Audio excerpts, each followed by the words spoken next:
family guy. He's got kids, man, doing his thing, man. Shaka's a good dude out there in the community. Always good to hear from him. 888-957-9570. Before we get to Lacob, because we do Lacob, we got Lacob all day. It's like the All-Star game, who's going to be watching? We're going to be playing college football. We're going to come in thinking, oh, what are we doing? What do we want to talk about? We got Joe Lacob. He set the table. That's a 4-hour show tomorrow. It really is. And then you got Sham Sarani here talking about the Utah Jazz being in on Brandon Podjeski. And I have a question. How do people view pods?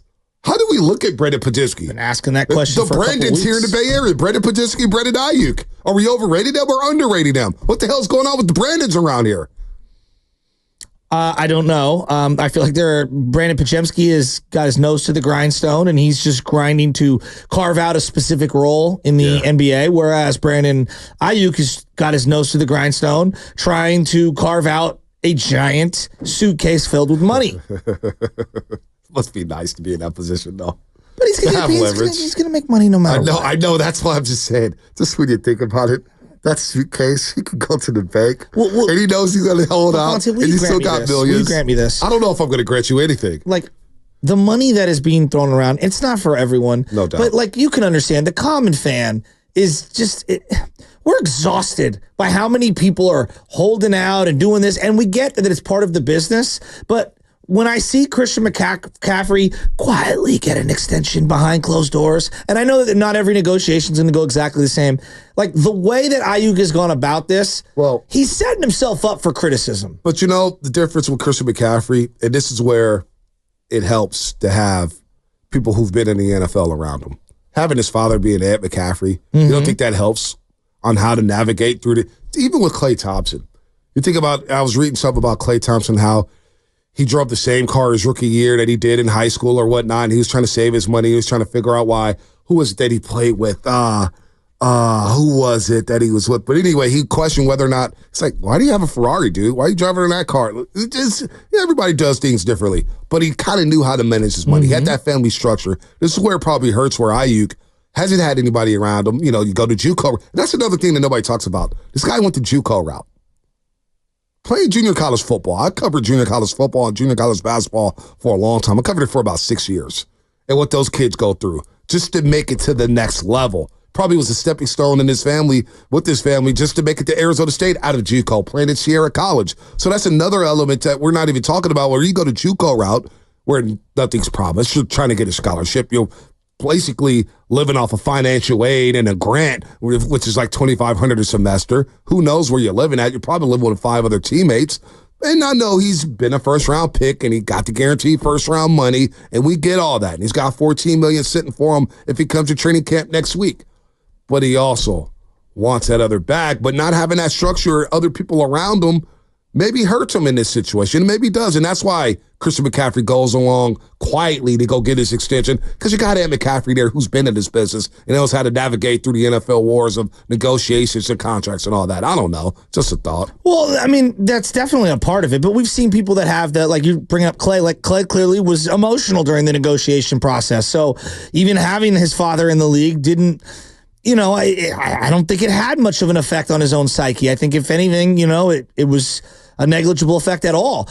Brandon Ayuk's made $26 million to this point. $26 million in the league. That's what he's going to be having once he gets the money, $14 million this year. Is that before or after taxes? Well, I'm just asking. So now we're doing the taxing? Well, you always do it to me. $26 million. Come on. Like it's one thing to be a 7th round pick. You're making $500,000 over, you know, let's say 2 or 3 years. What has Purdy made? $800,000 the last couple of years, and that's nothing to scoff at. Every one of us would take $800,000 in a heartbeat. Like we understand, but this is NFL money. Like $26 million, right? $26 million. So like I'm gonna do this, and I hate doing this, but like cry me a river on the, you know, I get generational wealth. Dog, if you haven't been able to find a way to make the $26 million that you had, even if I chop it in half with $13 million, like that's kind of on you.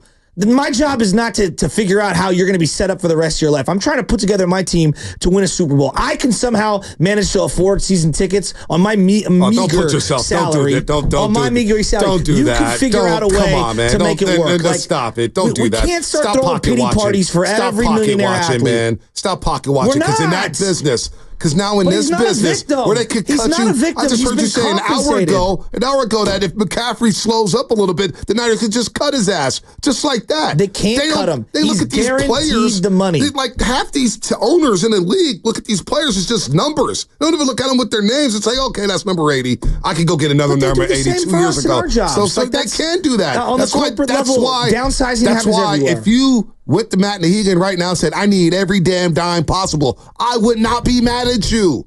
I would not be mad at you at all. Yeah, but if These I was teams posting, will cut you in a heartbeat. Let's take it a step further. If I was posting things from the competitor all over my Instagram page, I think the rest of my teammates would kind of look at me a certain way.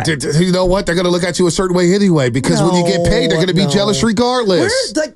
When does professionalism kick in? Yeah, is there any accountability for these athletes? Like to just be somewhat professional? No, but is it accountability? But is it accountable for owners? Is it accountable for owners to cut these players all the time and just say, hey, we're not going to pay you? When we watch what these guys go through on a daily basis just to get ready for a football game, just to play. This is what they've signed up to do. Right? Well, that's why they should get every single dime possible in the NFL. This is a multi-billion-dollar business. So should Charvarius Ward be holding out? Hey, if I was, should Dre Greenlaw be holding out? If I was Charvarius Ward, I would be holding out. Then where do we draw the line? I would be holding out if I was Charvarius Ward. None of your favorite players would ever play. And guess what? Dre Greenlaw with the torn Achilles. Guess what? Is he going to see the same bag he would have saw if he wasn't healthy? So you know what? Let's take it a step further. Brock Purdy, don't take a snap this year because you've never gotten generational wealth, and you've proven you can play in the league. So don't even take a snap this year. No. Don't play at all. Just put yourself up in bubble wrap like Le'Veon Bell. And then it doesn't work like that with Kyle Shanahan. Because Kyle Shanahan, that's the flaw. That's the flaw of Kyle Shanahan. He thinks he can win with anybody. He tried to sell us all on Nick Mullins, and half of you bought it. Half of you bought the nickel Nick Money Mullins, for crying out loud. Not just sit up here on this station and prop up Nick Mullins and say, I got to watch this guy on Sunday. Please. Because Shanahan said it. Because Shanahan's a genius. Please stop. Xfinity Mobile text line 510. Wrong, Bonte. Anybody can be a radio host. Less than 1% can play professional football. I can bet my bottom dollar anybody can't be a radio host. Trust me. I've worked with plenty of people. Not anybody could be a radio host, buddy. That's why we got all these damn podcasts. Everybody think they could be a broadcaster. You see all these podcasts fail. Please. I'm not going to let you get away with that one.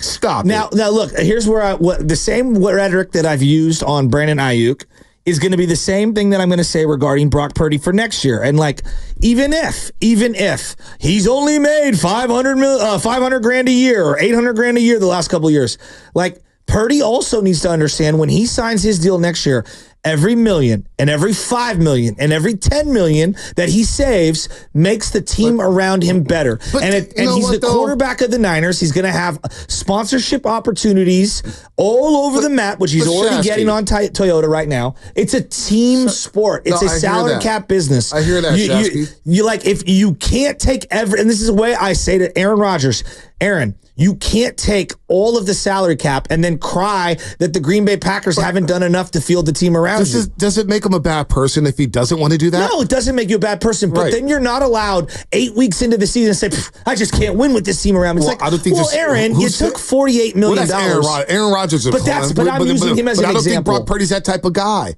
Everything that Brock Purdy showed us, he's not that type of guy that he's going to blame people if he does take the bag and say, oh, man, I can't win with these guys. Well, there's a fine line is where I'm saying. We can't do that. There is a fine line. And that's where I'm looking at someone like Patrick Mahomes, where he's a former professional athlete's son. He signed a mega $1 million deal. He's outlived the deal already. And he's like, you know what?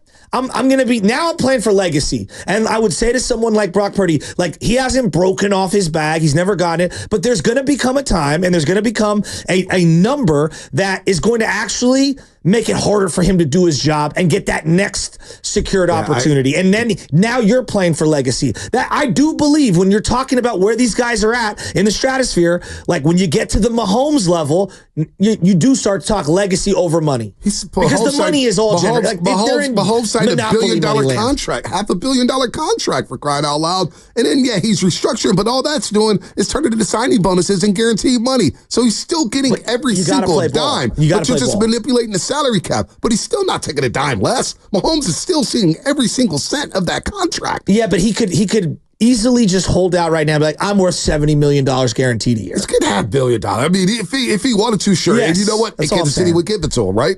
Well, yeah. You'd be a fool not to give them Mahomes. The most important player at the most important position and one of the biggest winners in sports. Like, it's just he tough. has all the leverage. It's tough for me to sit up here as a radio host to tell Brandon Ayuk, hey, I need you to take less for the team. Did Debo take less? Did Kittle take less? Well, Kittle restructured. Did Bosa take it? No, he's gotten every single cent and restructured and got the guaranteed money. He also just helped out the base salary. And Juszczyk talked about it this year. Like he said it with Mayoko. Like I had to take less, and yeah, they moved around the money that he probably won't realize because of the guarantees being moved around. So, did Bosa take less? No, and he took $20 million more than he was going to get. And I think that Bosa's in for a rude awakening if he doesn't perform again this year. What rude awakening? What are they going to do with Bosa? He's made the job harder for himself because when you take $120 million, I can't get that other D end opposite of you. When you take $120 million as opposed to $100, people are like, yeah, I don't want to hear any excuses when you're blaming the defensive coordinator because you can't get home on a pass rush. Yeah, see, well, you know what? Joey Bosa hasn't taken less. These guys, the Bosas are not in the business of taking less. And I'm not in the business to tell a player what he should or should not take. Now, how it affects the team, we shall see. But I'm not here to say, hey, when you got one shot to cash in, a lot of people get this in life, whether it's football, basketball, or the corporate world, the business world, whatever it is. You got one shot possibly to cash in and change lives forever. Forever. We're talking about having money for the next 100,000 years for your family. I'm not here in a position to say, hey, that player should take less. Not in that league. Not in the NFL. Not in the NFL when it can cut you in a heartbeat. When you get hurt and all of a sudden it's like, yeah, we were going to pay you, but you got hurt, and now you got to play on one-year deals for the rest of your career. Look, I'm not doing that. You're talking about all or nothing. Like, there is a fine line. Like, if we're talking $85 million versus guaranteed versus 81, normal people don't see a big difference. And yes, in the athlete's eyes, they see a big difference, but in normal world, we don't. Most people don't. They don't see a big difference on that. And so, like, we're talking about driving hard lines. Well, if the Niners in this particular situation are like, hey, we can only afford $27 million. And let's say, hypothetically, and I'm just throwing these numbers around, he needs 29. He absolutely has to have 29. Most people are like, really, man? Well, is he worth it? I mean, is he worth it? I think that's why we're going through this exercise. I think he's really good, but I don't think he's worth $30 million. So you don't think he's worth $30 million, but what is he asking for, 28 a year? Is he asking for 28? How about this? Is he worth more than Debo Samuel? We just found out that Klay Thompson was disrespected over years. It's the year. It's the year. Yeah, it wasn't the money. It was the years. These guys feel disrespected. Which everybody told me I was wrong about. It was the years. Is Brandon Ayuk right now more important to this offense than Debo Samuel? I don't even know. Because when the coach is talking and the quarterback's talking and George Kittle's talking in that doc, they're all saying that Debo's one of the most important players on the team. Yet they were ready to trade his ass when he asked for a trade. Because they called. He was that important so much that they were like, okay, we'll pick up the phone and call the Jets. Oh, we got a break. I didn't even realize our clocks are all messed up. All right, what's coming up in the game brought to you by Meineke Car Care Centers. More than phone calls, 888-957-9570. We got Lake of Sound. Got a lot going on here. Superman, Batman. I don't want to hear Guru's take on a superhero. I'd rather hear him while putting sparkling water inside his Patrol bottle at a party. I lost. I'm out. See you on the other side. Brought to you by Meineke.